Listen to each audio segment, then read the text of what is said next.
அடுத்தப்புறமா என்னன்னு பார்த்தீங்கன்னா, சிந்தாமணிய பார்க்கறதுக்கு விஜயாவும், மனோஜும் போறாங்க. அந்த டாக்குமெண்ட்ஸ குடுக்கணும் அப்படின்னு சொல்லிட்டு.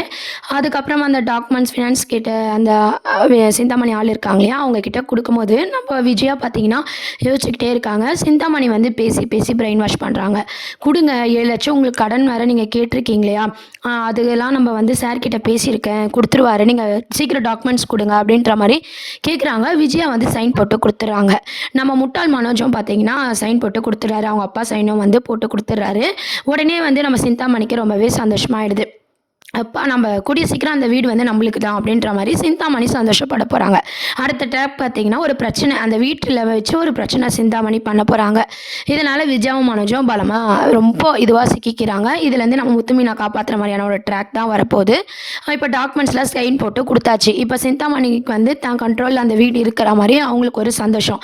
வீட்டை வந்து மீனா வந்து இப்போ பெருக்கிட்டு இருக்கும்போது பார்த்தீங்கன்னா மனோஜ் ரூமில் இருக்கிற குப்பையெல்லாம் எடுத்து பார்க்கும்போது என்ன இவ்வளோ பேப்பர் இருக்கே அப்படின்னு சொல்லி மீனா வந்து பிரித்து பார்க்கும்போது எதுக்கு மாமாவோட சைனை இவர் ட்ரை பண்ணியிருக்காரு அப்படின்ற அதுக்கு தான் சைன் கேட்டாரோ அப்படின்ற மாதிரி மீனா வந்து ஒரே யோசனையில் இருக்காங்க. நம்ம முத்து வரும்போது என்ன மீனா என்ன யோசிச்சுட்டு இருக்க அப்படின்னு சொல்லி கேட்குறாரு. இல்லைங்க மாமாவோட சைன் மாதிரி இருக்குது, இதை வந்து உங்கள் அண்ணன் ரூமில் இருந்துச்சு அப்படின்ற மாதிரி கேட்கும்போது இவன் கொஞ்ச நாளாக இவன் பண்ணுறதும் அம்மா பண்ணுறதும் எனக்கு சரியாக படலை. இவன் எப்பவுமே அப்பா கிட்ட சைன்லாம் கேட்டதே கிடையாது. எனக்கு தெரிஞ்சு இவன் ரிப்போர்ட் கார்டில் கூட அம்மா சைனை தான் கேட்பான். இப்போ எதுக்கு இவன் அப்பா சைனெல்லாம் கேட்கணும், இது ஏதோ தப்பு இருக்கிற மாதிரி எனக்கு சொல்லுது அப்படின்ற மாதிரி முத்து வந்து யோசிக்கிறாரு. மீனாவும் சொல்கிறாங்க என் மனசுக்கும் அது சரியாக படலைங்க, அதை சைன் போடும்போது தும்பல் கூட வந்துச்சு அப்படின்ற மாதிரி முத்து மீனா வந்து பேசிகிட்டு இருக்காங்க.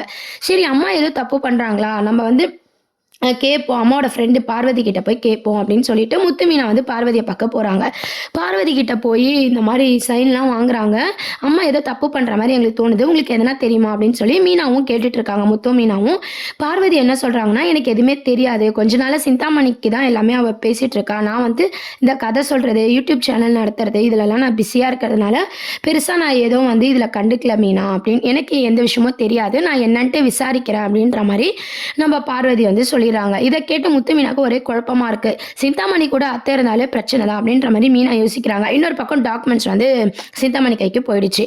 இப்போ வந்து சிந்தாமணியோட பிளான் என்ன அப்படின்ற மாதிரி அடுத்த ட்ராக் கொண்டு வர போறாங்க. ரோகிணியை பார்த்து சிந்தாமணியை நல்லா ஏற்றி விட்டாங்க. மனோஜுக்கு வந்து பொண்ணு பார்க்குறாங்க அப்படின்னு சொல்லிட்டு. இதுக்கப்புறம் மனோஜை நம்ம வீட்டுக்கு கூட்டு வரணும், தனி குடுத்தனத்துக்கு கூட்டு வரணும். இது எப்படின்னா மனோஜ் எதுலனா சிக்க வச்சு நம்ம வலையில வந்து மாட்ட வைக்கணும் அப்படின்னு சொல்லி ரோகிணி வந்து ஒரு பிளான் போடுறாங்க. அதனால வந்து பார்த்தீங்கன்னா மனோஜை பார்க்க ரோகிணி போகும்போது வழக்கம் போல் இந்த கடனெல்லாம் வந்து மனோஜ் கொடுக்கும்போது பார்த்தீங்கன்னா புதுசாக ஒரு பிரச்சனையை வந்து ரோகிணி கொண்டு வர போகிறாங்க.